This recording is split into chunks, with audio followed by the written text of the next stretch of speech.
वक्त हमेशा चलता और बदलता रहता है, कभी अच्छा वक्त तो कभी बुरा वक्त। हमारे बाजार का भी यही हाल है। कल के सितारे आज के मारे हैं और हो सकता है कि आज के मारे कल के सितारे हो जाएं। उम्मीद पर दुनिया कायम है। बुरे वक्त में धैर्य ही सबसे बड़ी ताकत है। अच्छा माल खरीदा है तो चिंता छोड़िए और चैन से बैठ जाइए। आज नहीं तो कल भाव आएगा ही। आज इस शो में हम वक्त के सताए हुए ऐसे ही शेरों की बात करने वाले हैं जिनकी जोरदार धुलाई हुई है, लेकिन इनसे पूरी उम्मीद है कि इनका मुनाफा जो वाला टाइम है वो फिर से आएगा।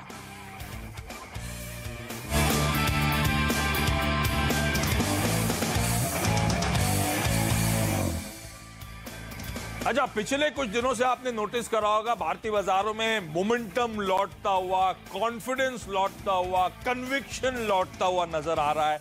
ब्रॉडर मार्केट्स में, मिड कैप्स में, स्मॉल कैप्स में अच्छी बाइंग वापस इमर्ज होती हुई। तो आज इस शो में मैं करने का वाला हूं, आज हम लार्जली सिर्फ मिड कैप से फोकस करेंगे। कई सारे स्टॉक्स हैं जो आपने देखा होगा 30%, 40%, 50%, 60% अपने हाई से करेक्ट हो चुके हैं और ये कई सारे जाने माने नाम हैं। अब हम सबके जहन में आता है जब मूड सुधरता है कि इनमें से दरअसल खरीदारी कहां करी जाए। तो आज वही स्टॉक्स में हाईलाइट करूंगा जिनकी बहुत पिटाई हुई है, कुछ चुनिंदा जाने माने मिड कैप्स, और दो एक्सपर्ट्स आप लोग की स्क्रीन पर आएंगे। ट्रेड स्विफ्ट ब्रोकिंग के संदीप जैन और जियोजीत फाइनेंशियल्स के गौरांग शाह सर। ये दोनों आज हमारी मदद करने वाले हैं, लेकिन मदद करने का तरीका कुछ हटकर है, एक ट्विस्ट है। अब मैं स्टॉक्स जब हाईलाइट कर रहा हूं तो इन दोनों के पास बजर्स तो है नहीं, लेकिन है ये बजर राउंड। अब इसमें क्या होगा, जब मैं स्टॉक्स हाईलाइट कर रहा हूं तो ये लोग अपने हाथ खड़े कर देंगे। जब ये हाथ खड़े करेंगे, हाथ तभी खड़े करेंगे जब इनको वो स्टॉक बाय रिकमेंडेशन नजर आएगा, और ऐसे ही बजर आपको, हमको और गेस्ट को सुनाई दे देगा जैसे ये हाथ खड़ा होगा। तो जिन एक्सपर्ट को स्टॉक पसंद आ रहा है उनके पास जाएंगे और समझेंगे कि खरीदारी करने का रीजन, खरीदारी करने का रैशनल क्या है। तो सिर्फ बाय कॉल्स पे हम इनके पास जा रहे होंगे। ये आज का बैकड्रॉप जिस पर ये अगला आधा घंटा रहने वाला है। तो पहले तो मूड कैसा है गौरांग सर, क्या लग रहा है खरीदारी करने का वक्त आ गया?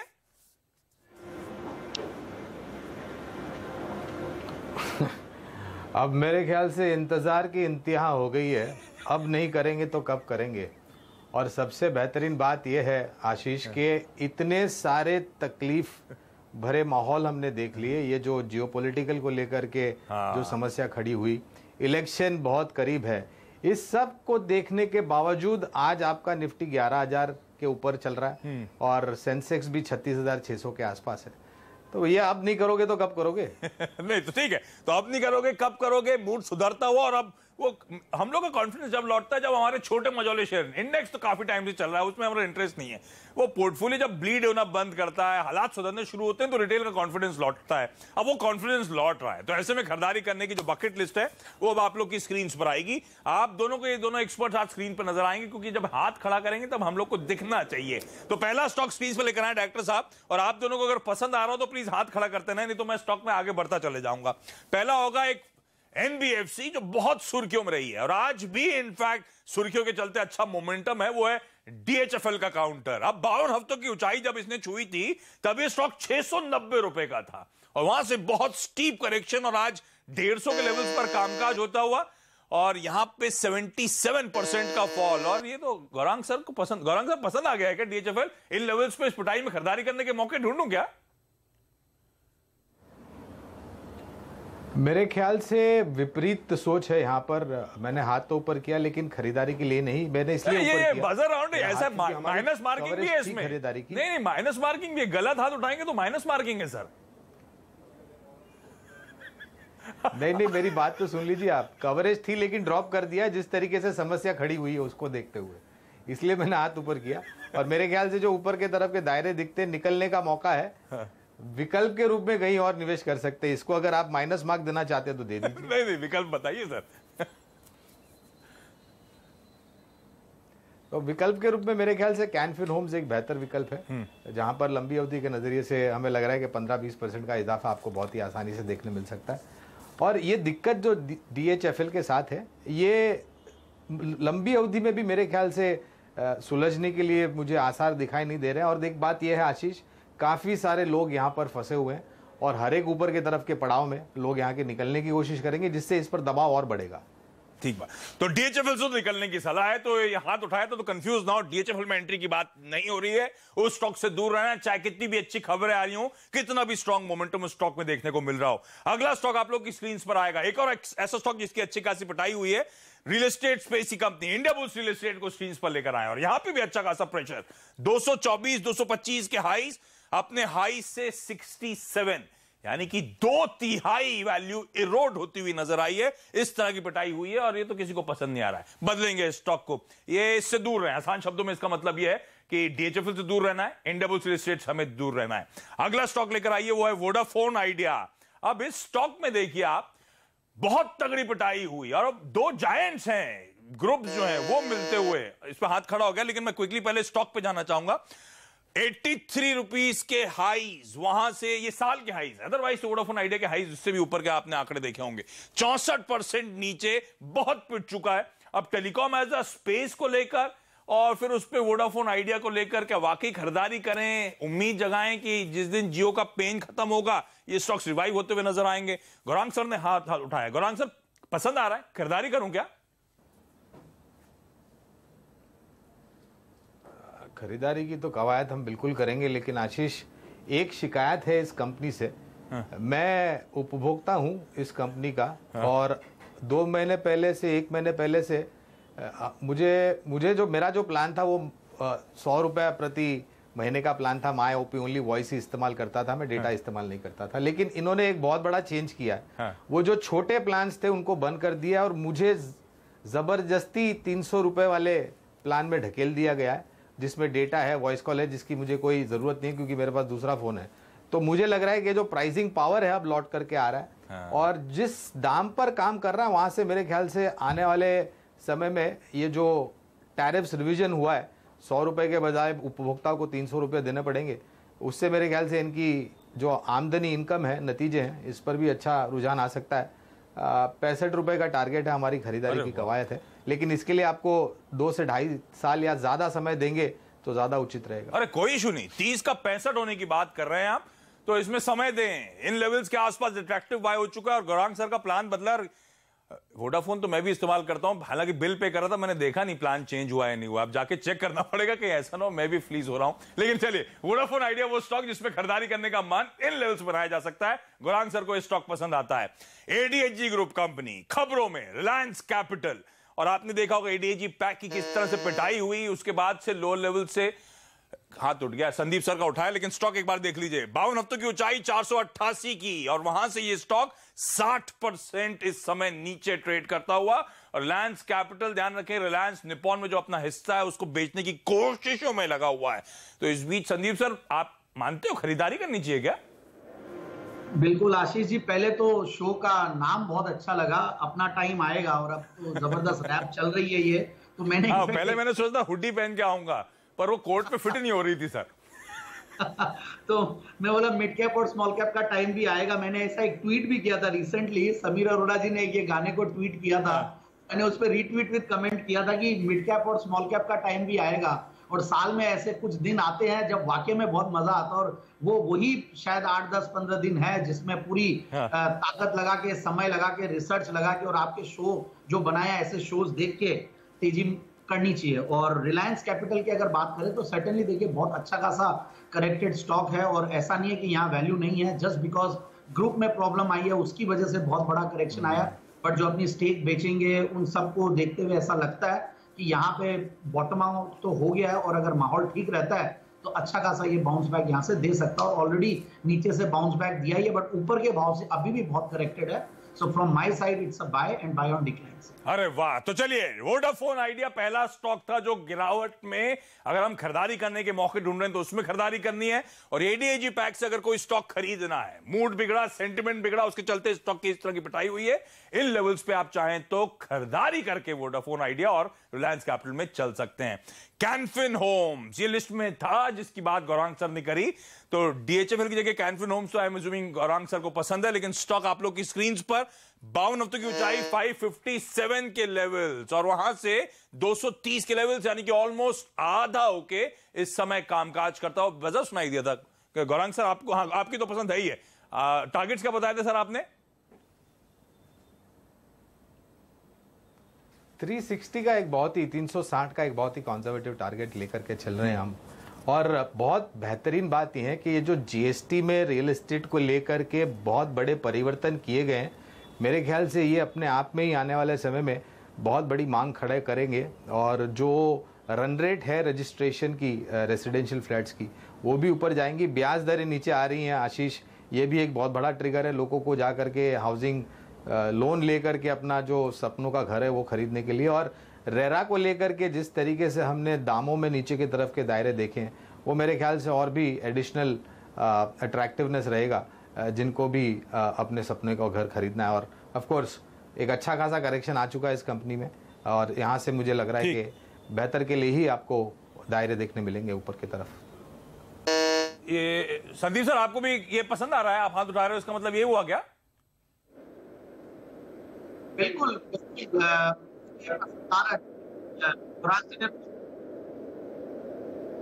ऑडियो में जी ने शुरुआत में भी कैनफिन्स के बारे में कहा था, और अभी जब चांस आए तो बजर उन्होंने दबाया तो उनको पहला मौका मिला। बट साथ में मैं भी सपोर्ट करना चाहूंगा कि मुझे भी ये स्टॉक वैल्यूएशंस के लिहाज से अच्छा लगता है, और अच्छी पेडिग्री वाली जो एचएफसीज है वहां पे मुझे काफी कन्विक्शन लॉन्गर टर्म के लिए। तो बिल्कुल कैनफिन होम्स और साथ साथ LIC HFL, वो स्टॉक दोनों ही अच्छे लगते हैं। और एक साथ में GIC हाउसिंग फाइनेंस, चूंकि मिड कैप्स और स्मॉल कैप्स चल रहे हैं, तो जो सस्ते वैल्यूएशन वाले अच्छी पेडिग्री वाले स्टॉक्स है जहां पे करेक्शन भी आया हुआ है, वहां पे ध्यान देना चाहिए। तो ये तीनों विकल्प मैंने दिए। नहीं, अच्छा है, बल्कि आप दोनों आकर हाथ उठाएंगे सर तो हम लोग का कन्विक्शन बढ़ जाता है। तो कैनफिन होम्स वो पहला स्टॉक जो दोनों एक्सपर्ट्स को पसंद आता है। गौरांग सर, संदीप सर, दोनों ने हाईलाइट करा है कि इन लेवल्स में यहां पे खरीदारी करने के आपको मौके ढूंढने, तो ये तो फिर एक कंसेंसस बाय, ध्यान रखें इस स्टॉक को। ग्रेफाइट इंडिया, और इसके साथ साथ तो मैं चाहूंगा HEG भी दिखा दें, अगर आप लोग हाथ उठाएं तो उठाएं, क्योंकि हम सब रिटेल वाले आखिरी में जाके फंस गए सर। ग्रेफाइट इंडिया आप लोग की स्क्रीन पर आएगा। ये तो HEG लगाई डायरेक्टर साहब ने। 4950 ऑलमोस्ट 5000 के स्तर छू रहा था। बायबैक की खबरें सब कुछ आई, उसके बाद से 2200 के स्तर आप लोग की स्क्रीन पर। ये मौका ही नहीं दिया एग्जिट का, इस तरह की पिटाई हुई थी। ग्रेफाइट इंडिया आप लोग की स्क्रीन पर 1126 के स्तर, 60% उन लेवल से पिटाई झेलता हुआ। मैनेजमेंट का अभी भी ऑप्टिमिज्म है एक्सपेंशन वगैरह करने का, लेकिन अब स्ट्रीट का ज्यादा भरोसा नहीं रहा इस स्टोरी में। चली इतनी थी, उतनी जल्दी फिजल आउट हुई है। संदीप सर, आपने हाथ उठा दिया, आप खरीद रहे हो क्या? मैंने आशीष जी हाथ पूरा नहीं उठाया बाइंग के लिए, मैंने सोचा कि होल्ड के लिए बीच में हाथ उठा के रखो, तो मैंने इनोवेशन दिया है। तो क्या है कि मुझे लगता है होल्ड करके रखें, मुझे नहीं लगता कि इस स्टॉक को बाय करें। हालांकि बहुत टफ क्वेश्चन है। देखिए आशीष जी, एक तो बहुत जबरदस्त तरीके से मल्टी बैगर रिटर्न्स पिछले अगर कोई स्टॉक्स ने दिए तो ये दोनों स्टॉक्स ने दिए हैं, और अच्छा खासा करेक्शन भी ऊपर से दे चुके हैं। अब ऐसे लेवल्स पे है जहां पे अब वैल्यूएशंस और सारी चीजें अट्रैक्टिव हो चुकी है। बट साथ में अगर आप मैक्रो फंडामेंटल्स देखिए अब इस पूरे सेगमेंट का, तो बहुत ज्यादा अब अट्रैक्टिव नहीं है। जो प्राइसेस और ये सब को लेकर था, डिमांड को लेकर था, चाइना फैक्टर था, वो सब कहीं ना कहीं फिजल आउट हो रहा है। बट फिर भी मैं ये कहूंगा कि इन स्टॉक्स को होल्ड किया जा सकता है। अगर HEG की बात करें तो 2710 के टारगेट के लिए, और ग्रेफाइट की बात करें तो 560 के टारगेट के लिए। ठीक बात, होल्ड कर सकते हैं, लेकिन आज सिर्फ हाथ उठाना है सर खरीदारी करने का, क्योंकि आज मैं मान के चल रहा हूं हम खरीदारी करने निकले, जो पिटे हुए स्टॉक्स है उनमें ही खरीदारी करने के मौके ढूंढेंगे, है ही नहीं तो होल्ड कैसे करूंगा सर। ठीक है, तो ये दोनों स्टॉक्स पे कॉल आता हुआ। अगला स्टॉक है भारत इलेक्ट्रॉनिक्स, BEL। आपने पिछले कुछ दिनों में देखा होगा बड़े एक्शन में ये स्टॉक्स लौटते हुए, और ये तो दोनों ही हाथ उठते हुए। BEL में देखिए 52 के हाईस थे, 158 के, वहां से 40-45% नीचे, 100 के आंकड़े के नीचे समय कामकाज होता हुआ, और दोनों को स्टॉक पसंद आ रहा था। संदीप सर, आप बताएं पहले। या ऑल इन बोलते हैं, जैसे पोकर में बोलते हैं ना, तो दोनों हाथ उठा दिए मैंने।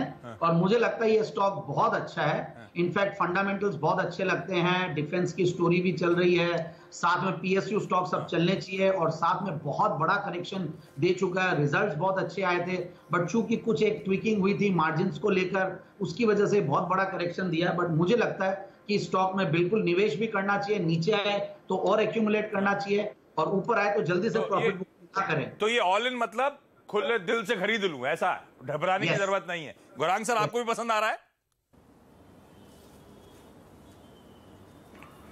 बिल्कुल पसंद आ रहा है, और मेरे ख्याल से जो नतीजे आए थे तीसरी तिमाही के, अगर गौर किया होगा वहां पर आशीष, तो बहुत ही बेहतरीन सुधार हुआ है। एग्जीक्यूशन जो है ऑर्डर बुक की, वहां पर गति और भी तेज हुई है। और जिस तरीके से जियोपॉलिटिकल सिचुएशन खड़ी हो रही है, मेरे ख्याल से फोर्सेस को और भी टेक्नोलॉजिकली अपग्रेड किया जाएगा और बीएल उसी तरह के प्लेटफॉर्म्स पर कामकाज करती है। 125 का लक्ष्य है लंबी अवधि के नजरिए से। ठीक बात। तो बीएल, ये कैन फिन होम्स पहला स्टॉक था जो दोनों एक्सपर्ट्स ने उठाया, दोनों को पसंद आया था। और दूसरा आप लोग की स्क्रीन पर भाल इलेक्ट्रॉनिक्स यानी कि बीएल, इस स्टॉक में भी आप चाहें तो खरीदारी करें। दोनों एक्सपर्ट्स मानते हैं स्टॉक को लेकर बुलिश नजरिया है। इस पिटाई में यहां पे खरीदारी करने के मौके। सीजी पावर, एक और कंपनी, बड़ा पिटा, उसके बाद बहुत तगड़ा रिवर्सल देखने को मिला था, लग रहा सब सुधर रहा है, लेकिन फिर वो कंसर्न इमिनेट हुए और ये स्टॉक वापस स्लाइड होता हुआ 85 के साल के हाई से 55% नीचे, यानी कि आधे से ज्यादा वाइप आउट। किसी ने हाथ नहीं उठाया है, इस स्टॉक को हटा दें, दूर रहे। शांत शब्दों में इस बात का यह भी मतलब निकालें, गिरावट में यहां पे खरीदारी करने का मन हमें अब नहीं बनाना। सीजी पावर में वॉकहार्ट को स्क्रीन पर लेकर आए। एक फार्मास्यूटिकल कंपनी जानी जाती है अपने हाई बीटा नेचर के लिए। जब चलती है तो सब अफसोस करते हैं और जब पिटती है तो फिर आप जानते ही हैं। 52 के हाई से 850 के लेवल्स के, और वहां से ये स्टॉक 426, आधा गायब हो चुका है। पसंद किसी को नहीं आ रहा है, स्टॉक को हटा दें स्क्रीन से, इससे भी दूर रहना। आसान शब्दों में ये कॉल है। जेके टायर, यहां पे भी हमने देखा अच्छी खासी पिटाई, और टायर एज अ स्पेस को लेकर तो अच्छा खासा प्रेशर है। 170 171 के लेवल से ये स्टॉक करेक्ट हुआ है 47-50% नीचे, 90 94 93 के लेवल और लो लेवल से रिकवरी आई थी। ये मेरे ख्याल से पंड्या का फंडा, प्रदीप ने पिक भी उठाया था, उसके बाद ये मोमेंटम पिकअप हुआ है। हाथ उठाया किसी ने, संदीप सर क्या दोनों ने उठाया, ये कंसेंसस बाय बन रहा है। बताएं गौरांग सर, बताएं आप। तो एक दो कारण, एक तो कच्चा तेल नीचे आ रहा है, वो एक अच्छी बात है टायर मैन्युफैक्चरिंग कंपनीज के लिए। रबर के दाम जो अंतर्राष्ट्रीय मार्केट है वो भी ऐतिहासिक के निचले स्तर पर चल रहे हैं। और आशीष जी, बिना टायर के तो हम साइकिल भी नहीं चला सकते हैं, तो 2 व्हीलर 4 व्हीलर तो बहुत दूर की बात होगी। तो और ऑफ कोर्स इसका एक बहुत बड़ा रिप्लेसमेंट मार्केट भी है और न्यू ऑर्डर मार्केट भी है। 130 का टारगेट है लंबी अवधि के नजरिए। बिल्कुल ठीक बात। तो टायर एज अ स्पेस में गिरावट आ रही है, तो इसमें क्योंकि सिंगल आउट इसलिए क्योंकि सबसे ज्यादा प्रेशर ऊपरी स्तरों से इसमें देखने को मिला था। संदीप सर, आपके टारगेट्स? या बिल्कुल, कल मैं था जब पंड्या का फंडा में स्टॉक दिया गया था और अच्छा खासा मूवमेंट भी दिया था, और मैंने लॉजिक यही दी थी कि वैल्यूएशंस के लिहाज से ये स्टॉक काफी सस्ता लगता है। बट एक साथ में कैविएट ये भी है कि डेट इक्विटी रेशियो जो है इसका हायर है as compare to other peers. But फिर भी जो वैल्यूएशंस है, जो डिविडेंड यील्ड है, और जो टॉप लाइन ग्रोथ आई है, क्योंकि डेट्स लेते तो टॉप लाइन ग्रोथ देखना जरूरी होता है, और वो आ रही है, और मार्जिन्स में भी कहीं ना कहीं सुधार आएंगे। तो इसलिए मुझे लगता है कि ये स्टॉक इतने करेक्शन के बाद अब काफी अट्रैक्टिव हो चला है। और आप ऊपर के अगर आप लेवल्स देखेंगे तो 170 के लेवल्स थे, और वहां से ये करीब अभी 90-91 के लगभग है। तो मुझे लगता है काफी अट्रैक्टिव है, डाउनसाइड रिस्क बहुत ज्यादा लगती नहीं है। तो इसलिए भले ही मिड कैप स्मॉल कैप अच्छा एक नीचे से रन अप दिया हो, तो ऐसे टाइप के स्टॉक्स को ढूंढना जरूरी है। तो कई बार ऐसा होता है कि कई अगर बैलेंस शीट में कोई खामियां भी रहती है, बट ऐसे माहौल में हर स्टॉक चलते हैं। तो जेके टायर भी बहुत अच्छा चलेगा, इसमें तो फंडामेंटल्स भी अच्छे हैं, पेडिग्री। बिल्कुल ठीक बात। तो मैं एक ब्रेक ले रहा हूं। ब्रेक से पहले हम बात कर रहे हैं उन पिटाई वाले स्टॉक्स की जहां पे आप खरीदारी के मौके ढूंढ सकते हैं। 3 स्टॉक्स में तो कंसेंसस आया है। दोनों एक्सपर्ट जो आपकी स्क्रीन में पसंद आ रहा है उनको, कैन फिन होम्स, बीईएल और जेके टायर्स। इसके अलावा वोडाफोन आइडिया में गौरांग सर कह रहे हैं खरीदारी करें। 2-3 साल के टाइम होराइजन के लिहाज से आप अच्छा स्टॉक हो सकता है आगे चलते हुए। और इसके अलावा एक वो रिलायंस कैपिटल, संदीप सर ने कहा था इस पिटाई के बाद वहां पे भी आप खरीदारी करने के मौके ढूंढ सकते हैं। मैं क्विकली छोटा सा ब्रेक लेता हूं। ब्रेक के उस पर ऐसे ही कुछ और इंटरेस्टिंग स्टॉक आइडियाज और अपने एक्सपर्ट से इस इंटरेस्टिंग तरीके में बातचीत।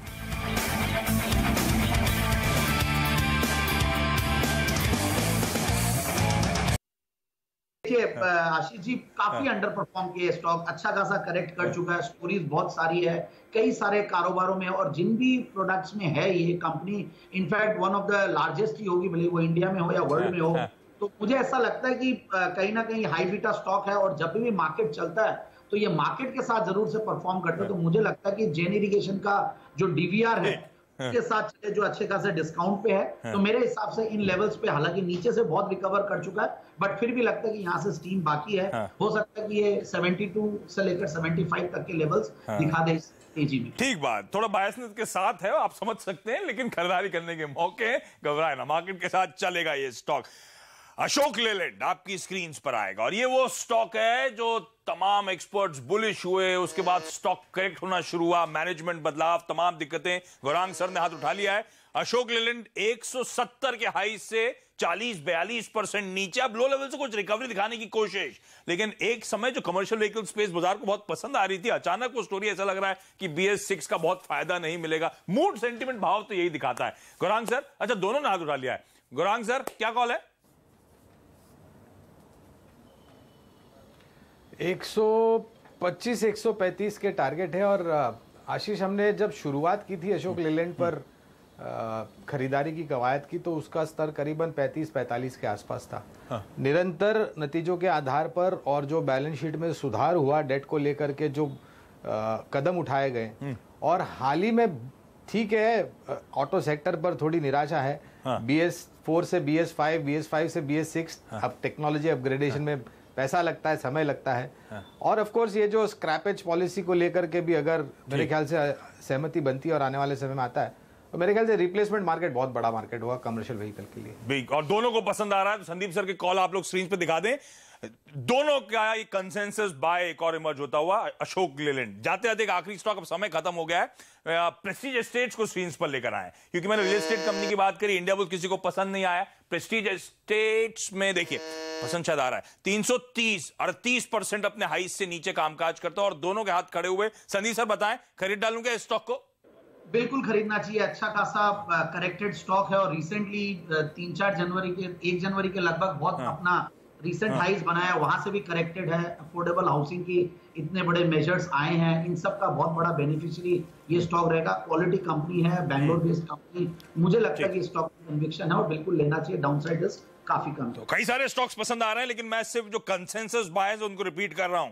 Can Fin Homes, BEL, JK Tyre, Ashok Leyland और प्रेस्टीज एस्टेट्स, ये वो स्टॉक्स हैं दोनों ही एक्सपर्ट्स को पसंद आते हैं। इनको तो खास तौर पर रडार पे रखें, और बाकी जो शो के दौरान एक्सपर्ट्स अपनी अलग अलग इंडिविजुअल पिक्स दी उनको रडार पे रखें।